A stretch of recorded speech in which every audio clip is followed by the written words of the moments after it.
Hello everyone, it's Kenny and Gabrielle from Oxmoor Auto Group. We're down here today at Dare to Care at the Community Kitchen, and we got some really exciting news. This is the first of a three-part series with our friend Chef Teresa here, and she's going to be making some great recipes that you can make with your kids. Another cool thing that we are doing is that we are partnering with Usborne Books. So we have kids cooking books. So what we're going to be doing is when these videos come out, these cooking videos, you are going to go to Dare to Care's Facebook page, like it, and you'll be entered into a drawing to be able to win one of these. And there is so many cool recipes in here. Yeah, they're great for cooking with your kids, and the stuff that Chef Teresa is going to be cooking over the next 3 months for us is actually going to be things that you can do with your kids. So these books will kind of help give you some guidelines of other things to do with it. So today we are going to be making lemon blueberry muffins, and that sounds amazing. Yum. Hello, welcome to our kitchen here at the Dare to Care Community Kitchen. I'm so happy to be with you today. I can't wait to show you this recipe. It's been a favorite of my kids since they were really little, and it's a great way to sneak in some extra nutrition. We'll be substituting out the fat in this recipe. Traditionally would have been butter or oil, and we're going to use plain Greek yogurt, and we're also going to use a mashed avocado. I promise your muffin won't taste like guacamole. Let's get started. First things first, you need a pretty good sized avocado. You want it to be pretty tender to the touch. You want to be able to kind of depress the skin just a little bit to make sure you get it completely mashed into the recipe. Keeping your fingers out of the way, you want to make sure that you're grabbing over the top of your avocado and just rotate the avocado around and give it a twist. Once you've done that, very carefully, you're going to use a knife and just tap the seed and also give that a twist. All right, once you've got your avocado de-seeded, you're just going to scoop it into a medium-sized bowl.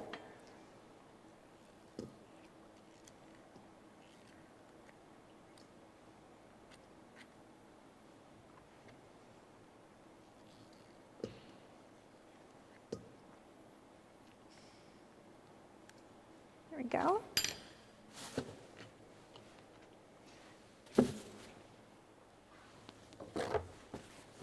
And this part's really great to get your kids involved. All they need is a fork or a spoon, and they're just going to work their way around the bowl, smashing the avocado until it's pretty well broken down into a paste. You want to try to avoid really large lumps, especially if you've got picky kiddos. Sometimes if they can spot the sneaky vegetable in the recipe, they're not as likely to give it a try. So once you've got your avocado all mashed up and in your bowl, go ahead and add your Greek yogurt.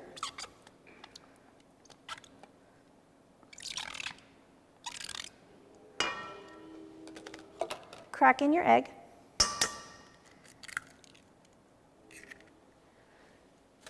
And add your vanilla.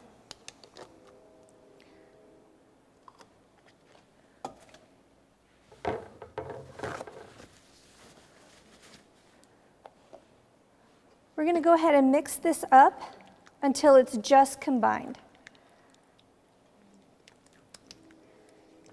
There we go. So now it's time to add your dry ingredients. We're going to use a mixture of white all-purpose flour and whole wheat flour. I personally prefer to use the whole wheat white flour. It still has all the fiber. Those fibers have just been pulverized into a much finer grain, which makes it a little bit easier to make really good baked goods that are going to be bouncy and kind of light and not as heavy or dense with the full bran in it.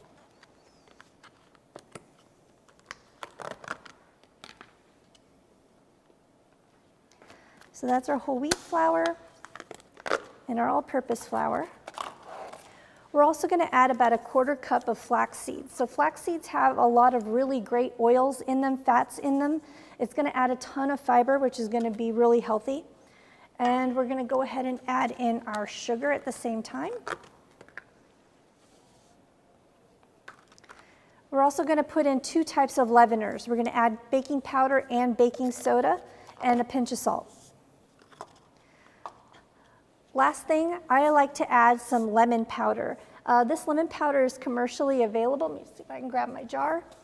This comes in lemon, orange, and lime, and it adds a really nice boost of flavor without throwing off the chemistry of your baking. So if you've ever tried to add lemon juice into a baked good and not had the proper amount of leavener, your cake might have sunk or your dessert might have sunk, and so this is really great. And we're gonna mix this until just combined. We really don't wanna over mix this. It will be a pretty thick batter, but the more we work it, the tougher the product will end up being, and we really wanna try to avoid that.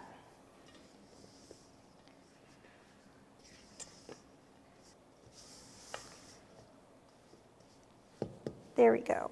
So I know that this looks really thick, and it is. It's a pretty stiff dough for a muffin batter, but it's gonna end up really fluffy and delicious, I promise. Alrighty, so we have our blueberries. I really like the wild blueberries that we can get frozen now because they're much smaller than commercial blueberries, and I just think that it makes for a really good muffin to have a little bit of blueberry in every single bite. So we're gonna fold those in, and folding just means that we're gonna cut the spatula through the middle and flip those blueberries from the bottom to the top of the bowl. And we'll just repeat that until the blueberries are incorporated.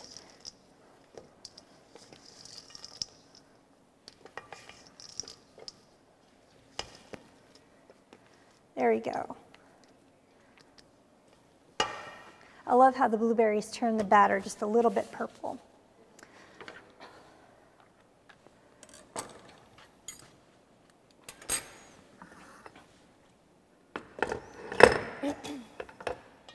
These little scoops come in dozens of sizes, and it's a really great way to do portion control. Even if you're just serving something like, say, mashed potatoes or rice, having these graduated scoops makes it really easy to serve dinner and make sure that you're staying on track. This one is a 2-ounce scoop or a quarter cup, and I'm just gonna drop these in. My muffin tin has been lightly greased, and then my muffin cups have been lined with paper liners, just for ease of cleanup.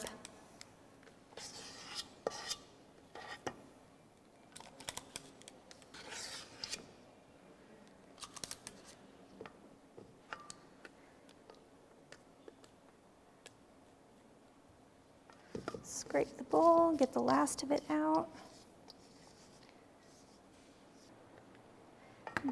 There we go. We're going to set this aside for just a second. Into a smaller bowl, you're going to drop your butter, which is already cut into small pieces. This was one of my children's favorite chore when they were helping me cook when they were smaller. Those little fingers really do a really good job.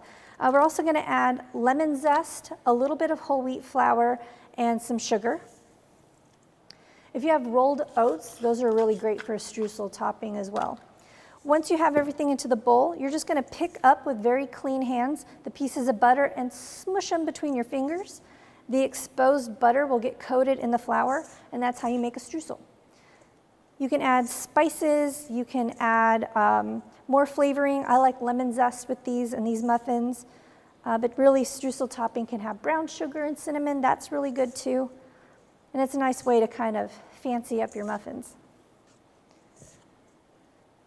So as you can see, all I'm doing is just rubbing the lumps of butter between my fingers and just dropping them back into the bowl. That lemon zest smells really good.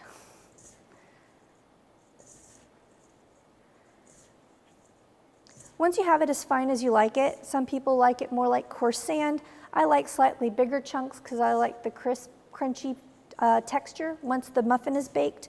So once you get it down to the texture that you like best, then we're just going to go ahead and put a little bit on top of each muffin. Measure with your heart. How much is enough streusel on a topping is entirely up to you. If you need to make more streusel, make more streusel. There we go. And then I'm just going to clean up the edge of my muffin cups, because if you've ever tried to scrub the edge of a muffin pan when you've baked something onto it, you know that's kind of miserable. So we're just going to kind of clean ourselves up just a little bit to start off with. There we go, and we're about ready to put these in the oven at 375. Don't they look great?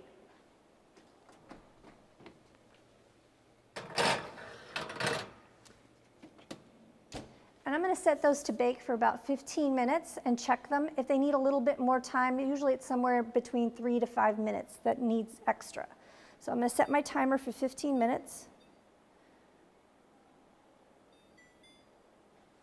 And we'll see you back soon. Alrighty, so our timer just went off, so we're ready to take these out of the oven.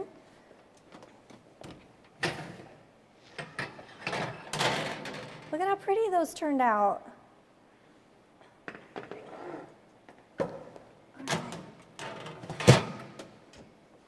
We're going to move this over here to a cooling rack. Make sure you don't put your hot pans on top of your countertop, particularly if you have natural stone or a composite. It has the tendency to either scorch it or burn it.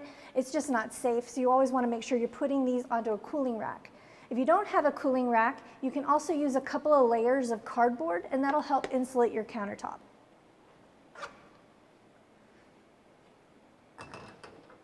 All right, so now our muffins are done. We've let them cool off to about room temperature, and now we're ready to give these a try. Yes. Oh, thank you so much. Yes, here you go, Kenny. Thank you. These look delicious. So lemon blueberry, is that correct? Lemon blueberry. Lemon blueberry. Oh. They smell really good. I wish you all could smell it. If we had like a smell camera, that'd be great. Cam on videos? I don't know if we can do that. Right, so if you open them up, they're nice and light. They're really bouncy on the inside, and they've got a pretty great flavor. They're delicious. Yeah. Oh, that lemon too. You can really taste that lemon. That is incredible. Thank you. I love that crunchy streusel kind of topping on them too. The streusel, I love the way that you explained how you did that with the butter to make it bigger streusels Yes. with the flour. Yes, It's exactly. so good. I learned something today. Oh, good. I learned a lot. Yeah, I'm definitely going to have to try this with my son. He'll love it. So once again, if you'd like to be entered to win one of the Usborne books, cookbooks with your kids, not supposed to talk in a mouthful. No, you're not. No, so I am. But like Dare to Care's Facebook page, like this video, and we're going to be back in 1 month. Yes, we will. With another recipe from Chef Teresa. So Chef, thank you so much for having us. Yes. Thank you for coming. This is awesome. Thanks. Thank you.